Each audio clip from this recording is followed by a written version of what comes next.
Assalamualaikum sahabat muslim semua, balik lagi dengan Murojaah Channel. Nasib para penghina Nabi Muhammad tewas tragis hingga dibayangi ketakutan.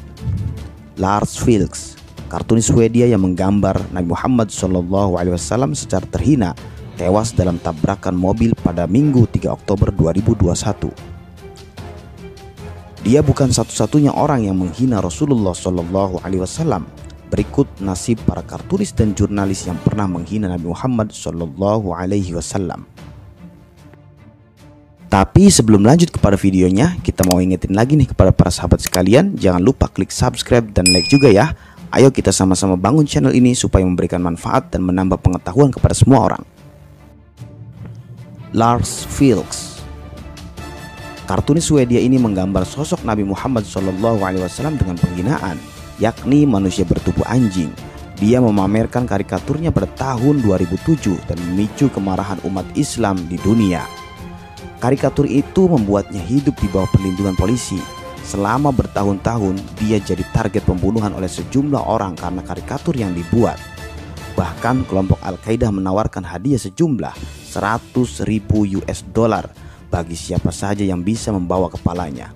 Pada tahun 2007, Perdana Menteri Swedia saat itu, Fredrik Reinfeldt, bertemu dengan duta besar dari 22 negara muslim dalam upaya untuk meredakan situasi akibat ulah sang kartunis.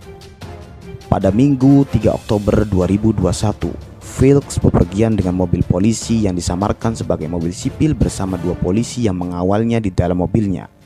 Mobil itu tabrakan dengan sebuah truk di dekat kota Markaryd, Swedia Selatan. Vilks dan 2 polisi yang mengawalnya tewas.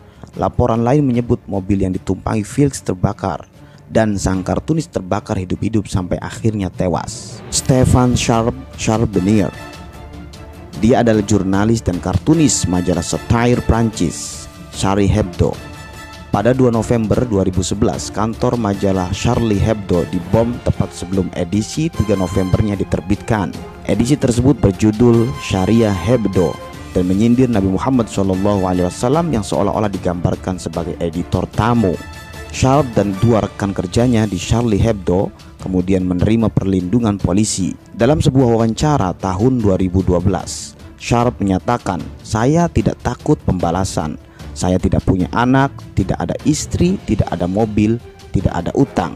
Ini mungkin terdengar agak sombong, tapi saya lebih suka mati di kaki saya daripada untuk hidup berlutut." Kelompok Al-Qaeda menempatkan Sharp di daftar paling dicari karena pada tahun 2013 setelah dia mengedit edisi Charlie Hebdo yang menyindir kaum radikal Muhammadan. Pada 7 Januari 2015, kantor majalah Charlie Hebdo diserbu kelompok bersenjata.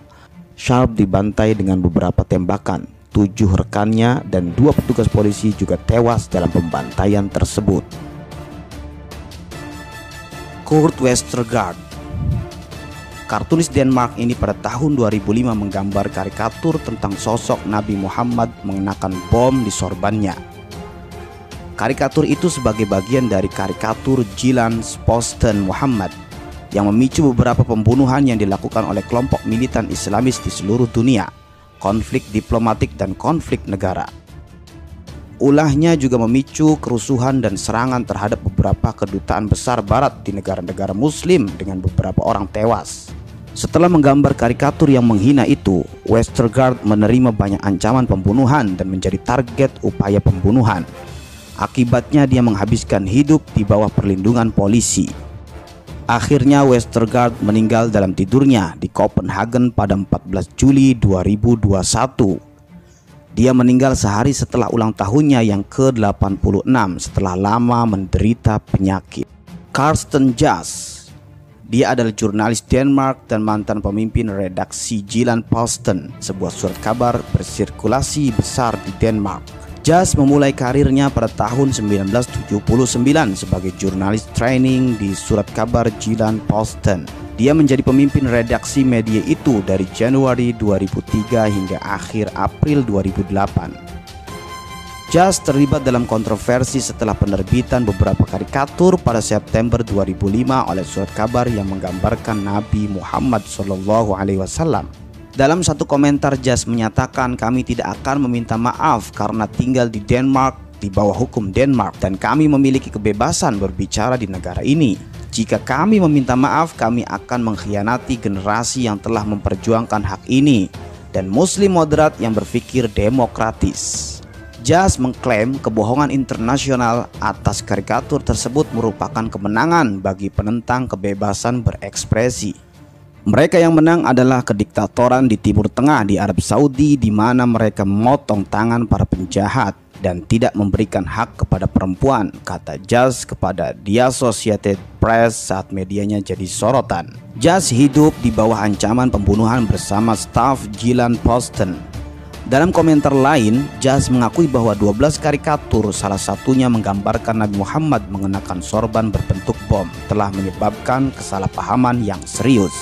Ke-12 kartun tidak dimaksudkan untuk menyinggung, juga tidak bertentangan dengan hukum Denmark, tetapi mereka telah menyinggung banyak Muslim, yang oleh karena itu kami meminta maaf, katanya dalam sebuah komentar lain. Senasib dengan Lars Vilks, Stefan Charp, Kurt Westergaard, Jas juga termasuk daftar orang yang diburu oleh Al-Qaeda untuk dihabisi.